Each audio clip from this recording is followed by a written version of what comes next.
শুক্লাম্বরধরম বিষ্ণুম শশীবর্ণম চতুর্ভুজম প্রসন্ন বদনম দেহাত সর্ববিঘ্ন প্রশান্তয়ে। আর শুক্লাম্বরধরম বিষ্ণুম শশীবর্ণম চতুর্ভুজম, শশী শব্দের অর্থ হলো চাঁদ, চতুর্ভুজম চারটি বাহু, চারটি হাত, শঙ্খ চক্র গদা পদ্মধারী, তিনি হইল বিষ্ণু শশীবর্ণম চতুর্ভুজম।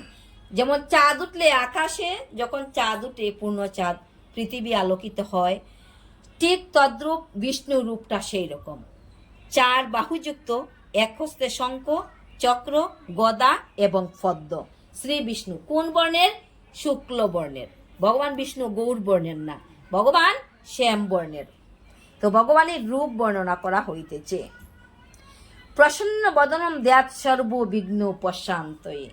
ভগবানের চরণে যখন আমরা ভক্তি মিনতি অর্পণ করি, তখন ভগবান প্রসন্ন হয়ে সর্ববিঘ্ন প্রশান্তয়ে, সকল বাধা বিঘ্ন কাটিয়ে দেন। হরি বল। নম ধর্মায় মহতে নম কৃষ্ণায় বেদসে ব্রাহ্মণেভ্য নমস্কৃত্য ধর্মান বক্সে সনাতনম নারায়ণম নমস্কৃত্য নরং চৈব নরোত্তমম দেবীম সরস্বতীং চৈব তত জয় মুদিরয়ত। এই আসরে যত নারায়ণের ভক্তবৃন্দগণ আছেন, সকল ভক্তি শ্রীচরণে আমার প্রণাম। ভগবানকে বন্দি আমি নমস্কার করিলাম সরস্বতী রাঙ্গা শ্রীচরণে, সরস্বতী রাঙ্গা শ্রীচরণে বন্দনা করি, আমি বন্দনা করিলাম এই আসরের সকল সাধু বৈষ্ণবের চরণে। চতুর্থ অধ্যায় জ্ঞান যোগ। শ্রী ভগবান উবাচ ইমম বিবস্বতে যুগম প্রক্তবান অভয়ম বিবস্বান মনবে প্রাহরিক্ষক অগ্রপিত এবং পরম্পরা প্রাপ্তম ইমম রাজর্ষো বিদুঃ সকালেনেহ মহতা যুগ নষ্ট পরন্তপ সো এভায়ম ময়া তেদ্য যুগ প্রক্ত প্রার্থন ভক্ত অসি মে সকা চে এতি রহস্য হি উত্তমম। অর্জুন উবাচ অপরম ভবতু জন্ম পরম জন্ম বিবস্বাত কথম এদাত দ্বিজনাম তমাধো প্রক্তম বানম ইতি। শ্রী ভগবান বলিলেন, আমি সূর্যদেবকে এই অব্যয় যুগ বলিয়াছিলাম, মনু সূর্য মনুকে বলিয়াছিলেন, মনু ইক্ষ্বাকুকে বলিয়াছিলেন, এইরূপ পরম্পরা প্রাপ্ত এই যুগ রাজর্ষিগণ জানিতে পারিয়াছিলেন। হে পরন্তপ, সেই যুগ ইহকালে কালবশে নষ্ট হইয়াছে।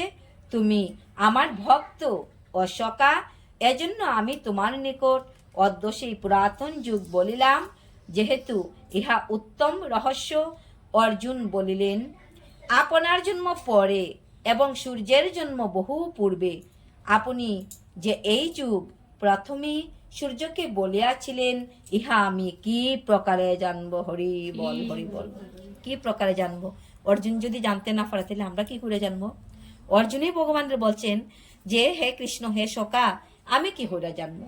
সূর্যদেব অনেক আগে জন্ম নিছে আর তুমি আমি এই যুগে। কিন্তু অর্জুন তখনও জানছে না যে ইনি ভগবান শ্রীকৃষ্ণ, ইনি জগতের কর্ণধার, ইনি জগতের কাণ্ডারী, তখনও কিন্তু জানতে পারছে না। না, এই প্রশ্ন করে না, পাই না। তাই ভগবানের কথা হইল যে এই যুগের অর্থাৎ দাপর যুগের প্রলয় হোক আর কলির যুগের সূচনা হোক। তো কলির যুগের সূচনা হলে কলির যুগের যে মানুষগণ তারা কেমন করে ভগবানের রূপ আদি লীলা এই সমস্ত জানবে। তাই অর্জুনের মাধ্যমে, অর্জুনের মতো শুদ্ধ ভক্তের মাধ্যমে কলির জীবের জন্য এই অমৃতবাণী দান করিয়া শ্রী ভগবান বলিলেন, হে অর্জুন, আমার এবং তোমার জন্ম বহু বিগত হয়েছে, সেই সমুদয় আমি জানি, কিন্তু হে পরন্তপ, তুমি তা জানো না। হরি বল। তুমি তা জানো না।